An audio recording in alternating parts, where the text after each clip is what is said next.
back to the 150th episode of Movie and TV Talk. I don't know why I waited until I did my rewatch of this show, but I figured it's time to talk about it. On this episode, I am finally going to be discussing and giving my thoughts on Superman and Lois. So let's get into this. The series starts off very strong in its first season. Season 1 has our main threat being so well done in my opinion. This rich guy named Morgan Edge that comes in and wants to invest in Smallville, specifically the town's mines. For the while, we don't really know why or what is in the mines that Edge actually wanted. But it's a strong start because this made the season threat feel more on the level of the everyday person. Of course, things don't stay that way because of the fact that Morgan Edge is revealed to actually be Superman's half-brother, Tal-Rho. Now, regardless of if the season's one big threat is basically someone on the level of Superman, they just don't show him as some big angry guy that wants Kal out of the picture. They also don't make the audience empathize with Tal because he's the villain, obviously. But I do like how we get to see how Zeta-Rho treated Tal when he arrived on Earth, turned him into the person that only has interest in bringing back the people of Krypton. Sure, Superman and Tal fight and stuff, and Tal gets locked up in the DoD at the end of the season, but it's later seasons when Tal gets his redemption and turns out not to be a bad guy, which is something I actually appreciate. Season 1 is also when Jordan gets powers. This is also the season that John Henry Irons first appears, first as an enemy to Superman, but eventually turns into one of Superman's allies. The whole thing with the mines in Smallville stays relevant into Season 2. The mines have something called X-Kryptonite in it, and it's unclear how it got there, but it doesn't matter. Season 2 is when we get Ollie Alston and this whole inverse universe world plot, which again is a plot that I absolutely love. The thing I love about it is that again, its start is just something that you think, maybe we won't need Superman for this, you know? Allie's a cult leader with her whole inverse theory and wanting to make people whole thing. Lois has a very historied connection with Allie because of her sister Lucy Lane. Apparently, Lucy had an incident once because of Allie that resulted in Lucy almost offing herself. And Lois was the one that saved her. As always, things don't always stay on the regular people side of things.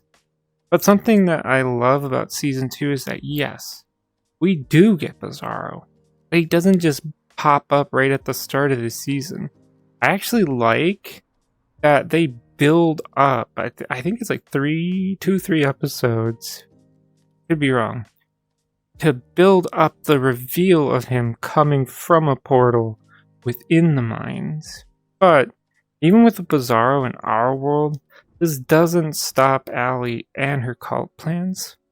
Of course, throughout the season, there's the back and forth between Lucy, Lois, and their dad as to whether or not Allie is even good because of drama. Superman does eventually capture Bizarro, and we learn that Allie has basically taken over the inverse world that Bizarro is from. We get some good episodes where Superman has to go to the inverse world to try to stop her there, but he isn't successful. Eventually, Allie does end up getting this pendant that makes her extremely powerful, even more powerful than Superman. There's also this subplot throughout the season where Lois's dad, Sam, retires from the DoD, and the person who takes over isn't really the biggest fan of Superman, mostly because of the fact that this guy wants Superman to put the interests of America over everywhere else, because America. So in some part of Season 2, the guy ends up getting fucked up on X-Kryptonite because he wants to kill Bizarro, and he does so. It's after this point that Superman uses the portal to go to the inverse world. Superman actually defeats Ali with the help of Tal-Rho by using the sun to overcharge himself and then letting Ali try to take his powers, which overloads Ali, and bam! Tal-Rho does survive and decides to live in the inverse world. Season 3, however, probably my favorite season of this show for multiple reasons. One of them is because the primary focus of Season 3 is that Lois gets breast cancer.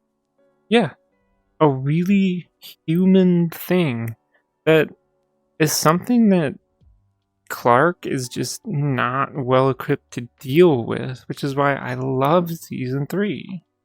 Clark has to deal with the fact that Lois could die at any point. She's not invincible like he is, and that there isn't anything he can do about it. The other big thing in Season 3 is Bruno Mannheim. What I love about Season 3 is how they took all these parts, and then when everything is brought together, and the way that they bring it together just feels so good. And yeah, probably for people who watch a lot of shows, is kind of obvious, but I still love it. Lois is getting her cancer treatments from Hobbs Bay, where Mannheim is located, and she's getting them from his treatment center so that she can also kind of subtly investigate him. Superman was dealing with the person with sonic powers on top of worrying about whether or not Lois was going to make it through her treatments. On top of that, Mannheim learns that Steel, aka John Henry, which he knows that this is John Henry from another world, is now John Henry, he just gets pulled into this. But we're not done, because then Natalie goes to a party in Metropolis where she meets Mateo, who, you guessed it, the son of Bruno and his wife Pia, who also, Pia is the one with the sonic powers that Superman has been dealing with. But guess what? Lois is also in this another way, because through her treatments, she actually becomes friends with Pia. Personally, again, this is why I love Season 3. It just has so much good going for it. Bruno has been doing all these secret experiments to try to figure out a cure for Pia. The best part is that the conclusion to this arc isn't with Superman punching the shit out of the season villain. No. Pia gets this so-called cure, but it doesn't work. And she loses control while walking the streets, causing chaos. It takes the effort of Superman to just tell her that it's okay to let go, which is something that he had to learn when he was in like a kind of an AA meeting setting with the family members of other cancer patients. So then Superman flies her way up above the city for literally her last gasp, and Superman brings her back down to Bruno and Mateo to grieve. Bruno agrees to spill all of his secrets and get put in prison and whatnot, and you know, that could have been the perfect ending for Season 3. However, it's not, which is kind of disappointing. They could have just let Season 3 be, with having a more peaceful ending than Seasons 1 and 2 got. More emotional, more impactful ending. This is because of a thread where Bruno and Pia faked a tape that put Lex Luthor away for 17 years, and because Lois is bullheaded about putting someone away for something they didn't do, Lex gets freed from prison. So the last few episodes of Season 3 is just set up for the fourth and final season. Lex Luthor comes back and basically starts going on his revenge spree against Lois and her family. The big thing at the end of Season 3 with Lex is that he brings Bizarro back from the dead and then goes about turning Bizarro into Doomsday. I will say that for as much as I wish this stuff was not tacked on to Season 3, The way that they decided to have Doomsday be born from the remains of Bizarro is by far just my favorite live action take on Doomsday. And that's not really a high bar because it's competing with the Doomsday from the DCEU movies, so yeah. So season 3 ends with a punching match between Superman and Doomsday, and yes, Superman gets his heart ripped out and dies. So that's because they want to start season 4 with a version of the Death of Superman arc.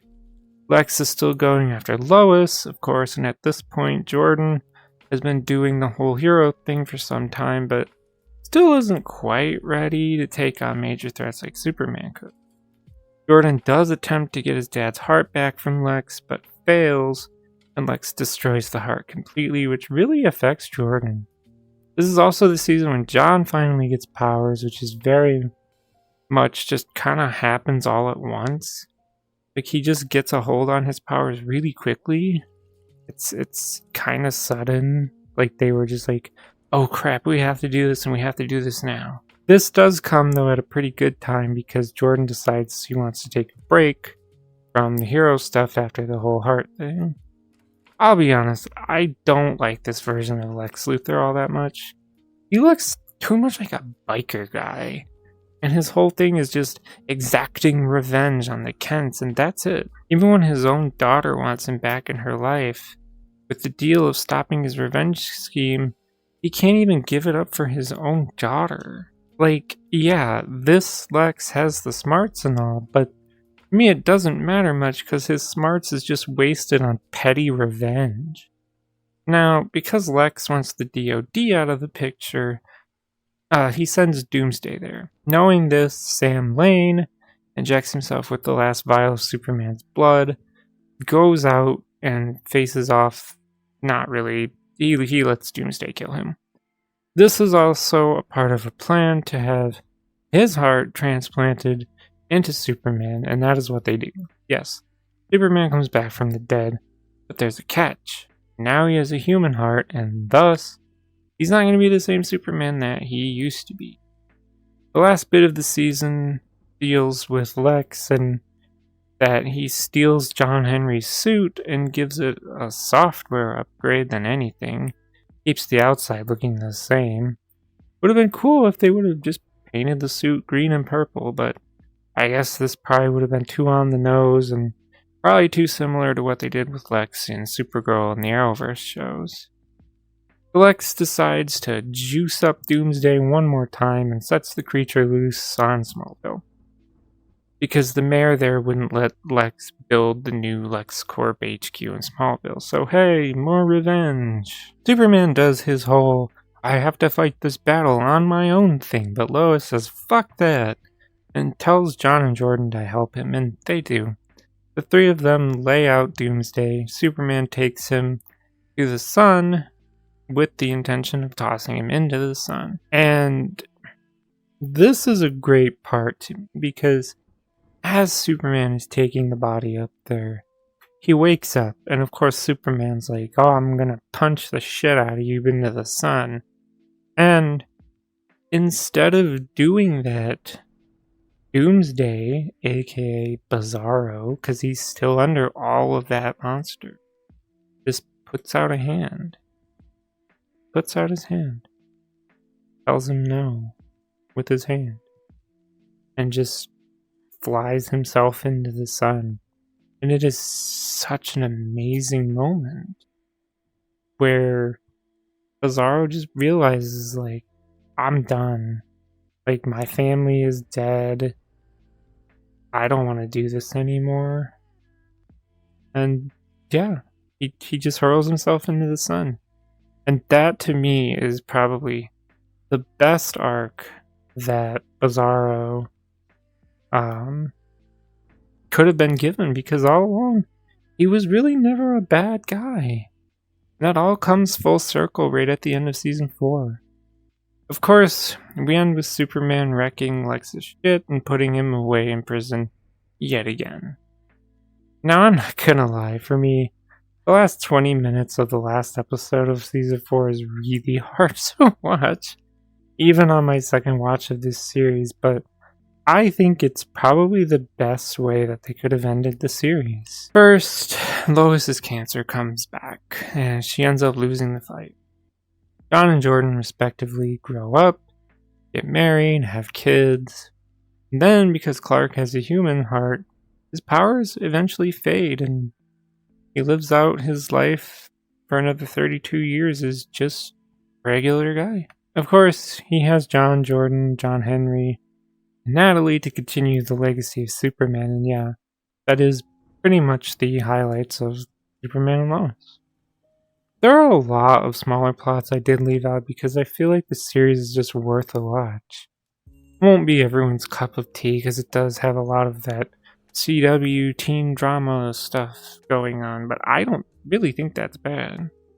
I think that the people that complain about that stuff are the people that want 4 seasons of Superman just punching the shit out of his arch villains, and that's it. And that's why I like this show, because it has those moments, but it has more emotional core to it. In my opinion, what the show excels at is showing that Superman is more. They show him in a more humanizing, something that movies just don't have the time to do. This is also why the actor chosen for Clark/Superman is probably my favorite one, because he excels more at being the Clark side of the role while also being great at Superman. Like, the show, yes, it focuses on Superman doing Superman stuff while also showing the toll that it takes on his family. For example, when Superman has to go to the inverse world in season 2, there's entire episodes that just focus on Lois, John, and Jordan having to deal with their dad being gone for so long and wondering if he'll even come back. That's the kind of stuff that I like. And yes, they do focus on the lives of John and Jordan and their friends too, not letting Superman and Lois take all the spotlight, even showing how the Kent's lives affect other people like the Cushings. When Jordan started getting powers and doing saves, he wanted so badly to tell Sarah, but he couldn't, and she broke up with him because of it. Honestly, the whole secret identity thing was one of my favorite aspects. When Lana finds out that Clark is Superman, there's no, oh, all is forgiven. More of a, our family needs some space from your family because you spent all these years lying to us. And it really shows the cost of having a double life and doing everything to protect one aspect of said double life. I just don't think I can really say how much that Superman and Lois is one of my favorite pieces of Superman media. Because of that, I think it's easy for me to say that Superman and Lois is a great show I can highly recommend watching. And that's going to do it for this episode, so if you like this kind of content, feel free to subscribe. Thank you for watching, and goodbye!